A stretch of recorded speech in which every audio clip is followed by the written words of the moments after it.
Hello everyone, আসসালামু আলাইকুম। কেমন আছেন আপনারা? আশা করি ভালো আছেন, আমিও খুব ভালো আছি। তো আপনাদের তো বলা হচ্ছে যে ঈদ তো চলে আসতেছে, খুব শীঘ্রই ঈদ এসে পড়বে, এটা সবাই জানেন।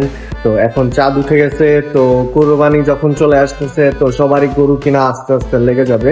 তো 22 তারিখ থেকে আই থিঙ্ক সবাই চাবে যে গরু কিনতে। 22 তারিখ তো শুক্রবার, এর জন্য 22 তারিখে তো আমরাও হাটে চলে যাব খুব শীঘ্রই গরু নিয়ে। কারণ গরু তো আছে এখন পর্যন্ত, গরুগুলো আপনারা আই থিঙ্ক জানি না আপনাদের কেমন লাগছে। তো যদি আপনারা গরু নিতে চান হাটে থেকে আমাদের কাছ থেকে, তারপরেও আমরা কোন হাটে যাচ্ছি সেটার আপডেট তো অবশ্যই পাবেন। এখন গরুর কন্ডিশনগুলো খুবই ভালো, সবাই খাবার থেকে শুরু করে সবকিছুই করতেছে। আর কুরবানির গরু আমার যে দুইটা কুরবানির জন্য রাখা, সেই দুইটারও কন্ডিশন খুবই ভালো। তো আপডেট তো দিচ্ছি, অলওয়েজ আপডেট দিচ্ছি, প্রতিদিনই গরুর আপডেট থাকতেছে। কুরবানির গরু প্লাস বাকি সব গরুগুলো, এখানে প্রায় আমার ছয়টা গরু আছে। তো আজকেও আপডেট চলবে, দেখতে থাকেন ইনশাল্লাহ, যেটা হয় দেখবেনই তো।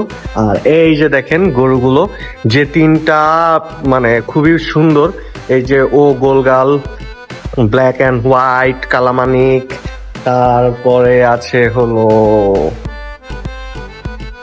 এই যে বিগ বুল। তো ও আজকে রেস্ট করতেছে, এখন পর্যন্ত রেস্ট শেষ হয় নাই।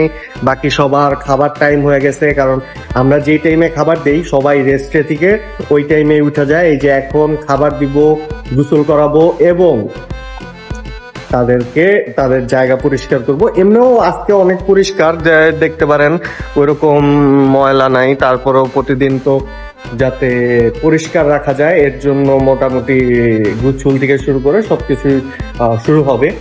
আমরা 1টা থেকে তারপরে 2:30 পর্যন্ত এই ওদের খাবার, গোসল এবং পরিষ্কার করে রাখি।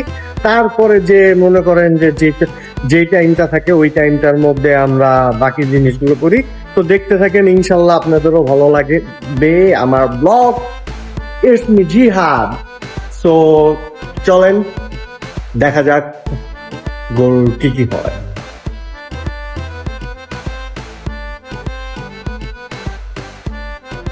গরুর গোসল করাচ্ছে রিফাত, কিরকম যত্ন হচ্ছে দেখেন। এই যে দেখেন, চিক চিক চিক চিক চিক চিক করতেছে, প্রতিটা গরু চিক চিক করতেছে। হ্যাঁ দেখেন, একদম ক্লিন, নিট অ্যান্ড ক্লিন। মাছির উপদ্রব্য অনেক বেশি, মাছি অনেক জ্বালাইতেছে, এদের না রিফাত রাগ করতে। তো এই আমাদের বড় গরুটা গোসল চলতেছে।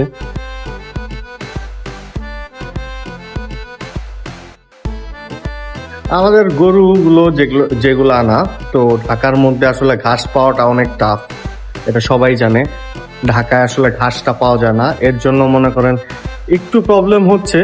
তো ঘাসটা যখন নাই, তো আমাদের খাবারের মধ্যে রাখতে হয় ভুসি, তারপরে আপনার চিটাগুড়, খ্যার, এইসব জিনিস। তো ওগুলা তো আপনারা জানেনই, বস্তা ভরা নিয়ে আসা আমাদের। তো এইগুলোই খাদ্য দিচ্ছি, কাঁচা জিনিসগুলো দিতে পারতেছি না, এটা আসলে একটু আমাদের জন্য আসলে তো খুব শীঘ্রই তো হাটে যাব। এখন যারা যারা নিতে চান তারা তো অবশ্যই দেখতে পারেন। আর কোন হাটে যাব ইনশাল্লাহ সেটাও জানাবো, এসে দেখতে পারেন। আবার এই যে দেখেন সবগুলোর গোসলের পরে অবস্থা, সে খাবার খুঁজতেছে। গোসলের পরই আমরা দুপুরের লাঞ্চটা ওদের দিয়ে দিই, কারণ দুপুরে লাঞ্চ করাটা খুবই দরকার। আর আজকে অতিরিক্ত মাত্রায় আপনার গরম পড়ছে, অনেক গরম, বাইরে হওয়াই যাইতেছে না, অনেক গরম। তো আমাদের যদি গরম লাগে তাহলে ওদের কি অবস্থা? তো ওদের তো রেগুলার গোসল করাই, কিন্তু আজকের গোসলটা খুবই ইম্পর্টেন্ট ছিল, কারণ এত গরমে আসলে গরুগুলো রাখাটা আসলে অনেক, জানেনই কেমন লাগতে পারে। তো এখন গরু আমাদেরই যদি খারাপ লাগে তাহলে তো অবশ্যই গরুদের শরীরে একটু গরম বেশি। তো ওই অনুযায়ী মনে করেন তাদের গোসলটা খুবই দরকার ছিল। তো গোসল করানো কমপ্লিট।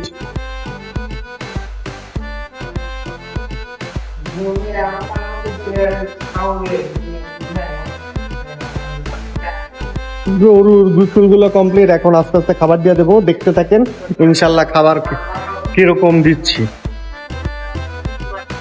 গরুদের অতিরিক্ত মশা আর মাছি ধরতেছে, দেখেন এই উঠতেছে, দেখতে পারবেন যে অতিরিক্ত মশা আর মাছি উঠতেছে। এর জন্য প্রতিটা গরুর এখানে কয়েল দেওয়া আছে।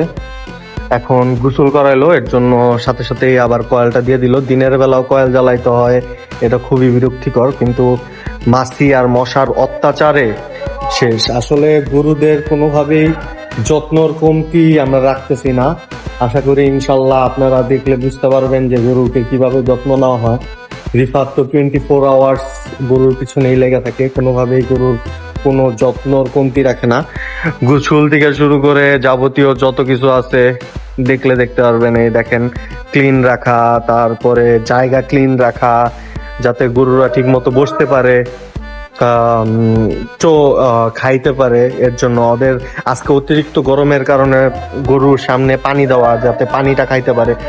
ওদের আসলে ডিহাইড্রেট হইলে সমস্যা, এর জন্য যাতে ডিহাইড্রেট না হয়। আজকে অতিরিক্ত গরম, এত গরম আসলে এরকম ভাবে পড়ে না, কিন্তু হঠাৎ করে আজকে ওই 2-1 দিন আগে ঝড়টা হওয়ার পরে থেকে গরমটা একটু বাড়ছে।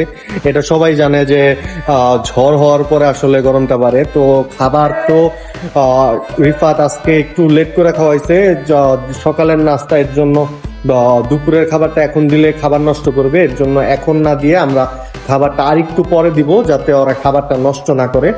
আর এখন আপাতত সামনে পানি দেওয়া হয়েছে যাতে পানিটা খায়। পানিটা গোসলের পরে পানিটা খাওয়া দরকার, এর জন্য ওদেরকে পানি দেওয়া হয়েছে। এখন মোটামুটি সবার কন্ডিশনই মোটামুটি ভালো, আপনারা দেখতে পারবেন, বুঝতে পারবেন। এই প্রতিটা গরুর কন্ডিশন প্লাস আপনারা তো দেখতেছেনই। আর খাবার কি খাওয়াচ্ছি সেটাও আপনারা জানেন সবাই। এখন আসলে আমাদের জাস্ট মিস্টেক হয়েছে, গ্রামে থেকে ঘাস আনা উচিত ছিল। ঘাস আনলেও আসলে এতদিন টিকতো না, আর ঢাকায় ঘাসটা পাওয়া খুবই টাফ। তারপরেও আমরা খোঁজ জারি রাখছি যে কোথায় ঘাস পাওয়া যায়, ঘাস আইনা খাওয়ানো যায়। তো পাইলেই যাতে ঘাসটা খাওয়াতে পারি, কাঁচা জিনিসটা গরুর জন্য অনেক উপকার। এর জন্য সাইলেসটাও খুঁজতেছি, সাইলেসটা পাইলেও আশা করি ইনশাল্লাহ গরুগুলো যে কয়দিনই আছে সেই কয়দিন খেয়ে ভালো সুস্থ থাকুক, হেলদি থাকুক, এটাই আমরা চাই। দেখতে থাকেন। আজকে আশা করি যে আপনাদের ভিডিওতে থিম বুঝতে পারছেন, গরুর যত্ন নিয়ে আজকের আমার ভিডিও। তো যত্নটা কিরকম হচ্ছে সেটা আপনারা তো অবশ্যই দেখবেন, কারণ বোবা জানোয়ার, ওরা বলতে পারে না আমাদের কোনো কিছু। তো এর জন্য যত্নটা প্রপার নেওয়ার ট্রাই করি, কোনো দিক থেকে যাতে কোনো কমতি না হয়। তো দেখতে থাকেন ইনশাল্লাহ। আজকে যেভাবে যত্ন আপনারা তো রেগুলার দেখতেছেনই, আমরা গোসল করাই, খাওয়াই, সেটা দেখতেছেন, বাট আজকে স্পেশালি একটু ফোকাসটা ওইদিকেই দেওয়াটা উচিত। তো দেখতে থাকেন। গোসলের পরেই আমরা আসলে এই যে রিফাত খাবার বানাইতেছে প্রতিটা গরুকে খাবার দেওয়ার জন্য। যদিও সকালবেলা সকালের নাস্তা হয়েছে, সকালের নাস্তাটা ওরা একটু ভারী করে। তো এখন দুপুরের লাঞ্চ দিব, এই দেখেন।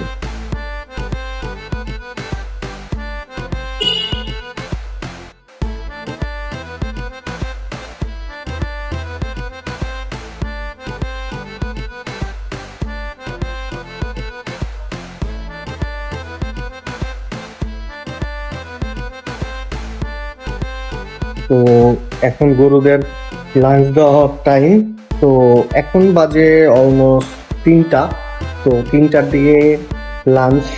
তো 1টা থেকে 1:30টার মধ্যে আমরা গোসল করাই, তারপরে 3টার দিকে লাঞ্চটা দিয়ে দিই, যাতে ওরা প্রপার খাবারটা পায়। এই যে দেখেন খাবার সব মিক্স করা হইতেছে, ফ্রেশ লবণ। এটার মধ্যে পানি মিক্স করে গরুকে খাওয়া দেওয়া হবে। দেখেন একটা একটা করে খাবার দেওয়া হবে গরুদের। এটা খাওয়াইতে 4টা বাজে যায়, কারণ দেখা যায় যে 2-3টা বালতিতে দিয়ে খাবার দেওয়া হয়। এই যে দেখেন একটা বালতি থেকে রিফাত আরেকটা বালতিতে পানি দেওয়াই আছে, ওইটা দিয়ে এখন মিক্স করে দিবে যাতে। আর সব থেকে ভালো খাবার খায় ও দেখা যায় যে এটা মিক্স করে দেওয়ার পরে একটা টান দিবে, একটা টানে অর্ধেক বালতি নাই।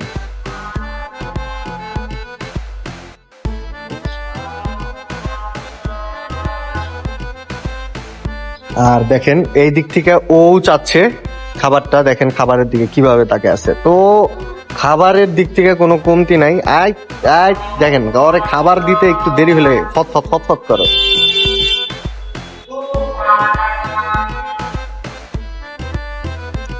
খাবারটা মিক্স হয়ে গেছে, এখন দেখবেন ওর মুখটা যায়।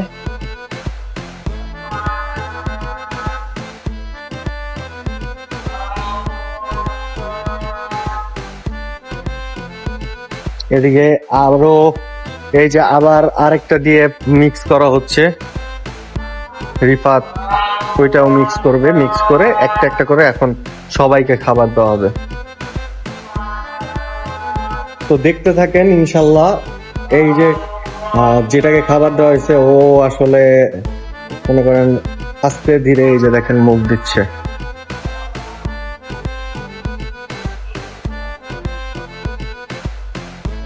তো এমনই সবগুলো গরুকেই একের পর এক খাবার দেওয়া হবে, দেখতে থাকেন ইনশাল্লাহ। দেখেন এই যে সে খাচ্ছে, সে ইদানিং খুব ইনশাল্লাহ ভালোভাবে আবার খাওয়া শুরু করছে। তো আর খাওয়া দাওয়া আগে একটু অন্যরকম ছিল, কিন্তু আজকে কয়েকদিন ধরে 2-3 দিন ধরে আবার খুব ভালো মতোই খাইতেছে। এই দেখেন খাচ্ছে, আলহামদুলিল্লাহ আলহামদুলিল্লাহ। ওরা খাইলেই আমার মনটা শান্তি হয়, কারণ খাবে তো যতটুক খায়। ওরা যদি বেশি খায় আলহামদুলিল্লাহ এটাও শান্তি, কারণ এইটা আলহামদুলিল্লাহ খুব ভালো খায়। তো এর জন্য ওকে নিয়ে আমার কোনো টেনশন নাই। বাট বাকি এটা একটু প্যারা দিছে কয়েকদিন খাবার টাবার নিয়ে, কিন্তু এখন আলহামদুলিল্লাহ সবগুলা গরুই খুব সুন্দর খাইতেছে। অলমোস্ট এই যে দেখেন ভরা বালতি ছিল, সেই বালতিটাও দেখতে দিবে না, ওই যে দেখেন অর্ধেক অলরেডি শেষ। আর এ তো আরে এলো নবাবজাদা, তারে শুকনা শুকনা মাখায় দিয়া দাঁড়ায় দাঁড়ায় খাওয়াইতে হয়। এটা আপনারা যারা আমার ভিডিও রেগুলার দেখেন তারা তো অবশ্যই জানেন। আর বাকি এই যে আমার যে কুরবানির গরুটা, সে গরু আজকে 1-2 দিন ধরে আবার খাবারে নিয়ে একটু অনীহা করতেছে। ওকে আবার সুন্দর মতো করে খাওয়াইতে হবে, দেখি ইনশাল্লাহ আবার খাওয়া শুরু করবে। আর ও তো কোনোদিনও এখন পর্যন্ত ইনশাল্লাহ খাবারের কোনো কমতি রাখে নাই। ওর খাবারের দিক থেকে ইনশাল্লাহ সবসময় ভর পেট খায়, আর যখনই খায় 2-3 বালতি খায় ফেলায়। এই দিক থেকে ও একদম পারফেক্ট। আমি মনে করি ওরে নিয়ে কোনো টেনশন নাই। আমি মনে যে নিবে সেও নিয়ে ভরপুর খাওয়াইতে পারবে। আর আমরা যদিও বলছি খাবার দিয়ে দিব তো দিয়ে দিব ইনশাল্লাহ। বাকি এখন পর্যন্ত আমাদের খাবার যা রিজার্ভ নিয়ে আসা হয়েছিল ওইটা আর 1 বস্তা আছে, বাকি খাদ্য আছে, সব মোটামুটি আছে। আরো 4-5 দিন চলে যাবে, তো দেখি কি হয়। তো খাবার তো দেখলেনি, তো এরকম যত্নই আমরা নেই। তো আজকে ভিডিও এই পর্যন্তই, ইনশাল্লাহ কালকে আবারও দেখা হবে নতুন কোনো আপডেট নিয়ে। আর খুব শীঘ্রই হাটে যাব, হাটের আপডেটও দিব, যে হাটগুলো ঢাকায় হচ্ছে। তো ইনশাল্লাহ আপনারা আমার সাথে থাকবেন, হাট দেখবেন, আমার গরু দেখবেন। আমার গরুর যখন হাটে নিয়ে যাব তখনও তাদের আপডেট দিব। আর এখন তো আপডেট চলতেছেই প্রতিদিন। আর হাটের ভিডিও আপনাদের ইনশাল্লাহ রেগুলার দিব। হাটের অবস্থা কি, প্রতিদিন কিরকম যাচ্ছে, কিরকম যাবে, আর সামনে কিরকম হইতে পারে। তো সবাই এক্সপেক্ট করতেছে ইন্ডিয়া থেকে খুব গরু আসতেছে বা আসবে। ইন্ডিয়ার অবস্থা যদিও ভালো না, এই কারণে এখন আসলে ইন্ডিয়ার যে রুলস করছে ওই রুলস অনুযায়ী তারা কোনো গরু বিক্রি করতে পারবে না। চূড়ায় পথে যদি করে ওইটা নিয়েও তাদের প্রবলেম ফেস করতে হবে। তো এরপরে যারা আশায় আছেন আই থিঙ্ক তারা ধৈর্য ধরতে পারেন, আরো দাম বাড়তে পারে গরুর। তো এখন যারা যারা বৈশা আছেন চিন্তা করতেছেন দাম কমতে পারে, তারা এখন আশা করি চলে যাওয়া ভালো। আর যাদের চাকরি বাকরি আছে, যারা যাইতে পারেন না হাটে, ছুটির আশায় আছেন, তারা অনেকেই তো দেখা যায় যে এগ্রো থেকে নিয়ে নেয়। তো যারা এগ্রো থেকে না নেয় আমার সাথে যোগাযোগ করতে পারেন, দেশি গরু আপনাদের সুন্দর গরু দিতে পারবো ইনশাল্লাহ। তো আজকে এই পর্যন্তই, আশা করি সবাই বেশি বেশি লাইক, সাবস্ক্রাইব, কমেন্ট করবেন। ধন্যবাদ সবাইকে। অতিরিক্ত গরমের কারণে ঘাম তো বুঝতেছেনই, এই ঘামের অবস্থায় বাকি যে গরুগুলো তাদের অবস্থা কি সেটাও বুঝতে পারতেছেন। তো আজকে আর ডিস্টার্ব না করি, সবাইকে এখানেই ধন্যবাদ। আসসালামু আলাইকুম।